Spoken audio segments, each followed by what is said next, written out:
mo, no?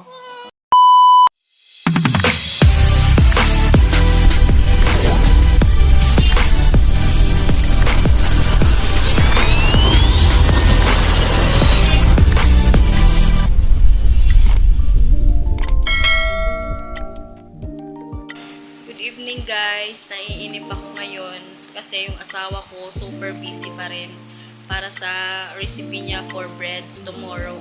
Kaya naman ako, dahil naiinip ako, ipaprank natin siya guys na sumasakit yung tiyan ko. Nakatapos lang din naman namin kumain and nagpa-grab pa kami ng ramyun. Kaya ipaprank ko siya na sumasakit yung tiyan ko. Ngayon, ilalagay ko yung camera sa front lang kasi hindi naman niya iisipin na magpa-prank ako kasi first time ko tong i-prank siya. And then iisipin lang niya na mag-reels lang ako and for TikTok lang. Kaya samahan niyo ko.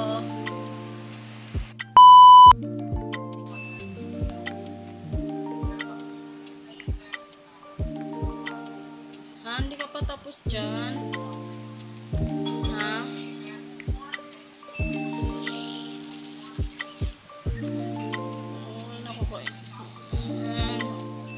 Hindi ako pinapansin.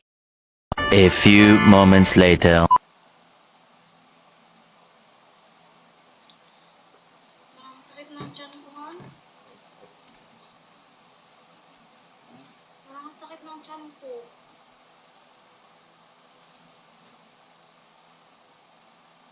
Sakit ng tiyan sa mga magsiya. Oh, yan naman eh. Ang sakit parang nasisira ko. Pataklakan eh. Grabe ka naman.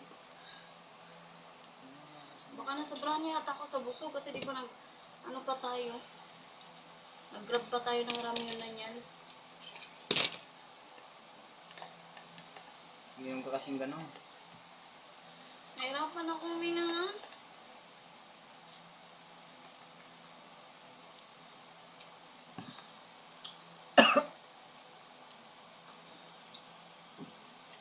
Ano ka tuloy?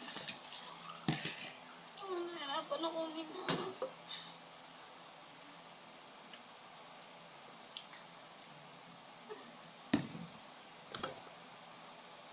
Ano pala ka ba? Namimilipit na naman yung tiyan ko.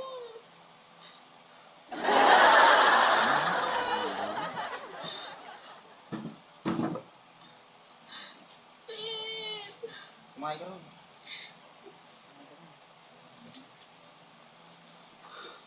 Ah, Wait na, cellphone ko patayin ko. Naka-open eh.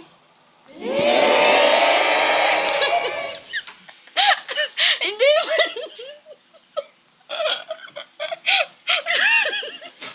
Saan ka pupunta?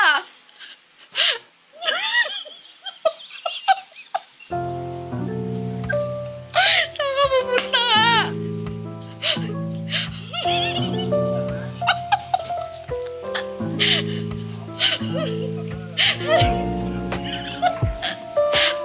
Sobrang busy mo kasi, di mo ko pinapansin.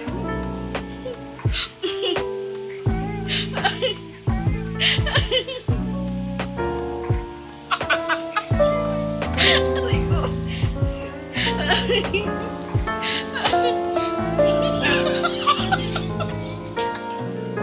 Aray ko. Ikaw sobrang busy talaga ng asawa ko. Oh, hindi siya bukas ka namang trabaho mo, dinadala mo dito. so ayun na nga guys. Tapos na natin siyang ma-prank. Kaya ngayon matutulog na kami. Nauna na siya dito sa bed. Na-disturbo ko na siya sa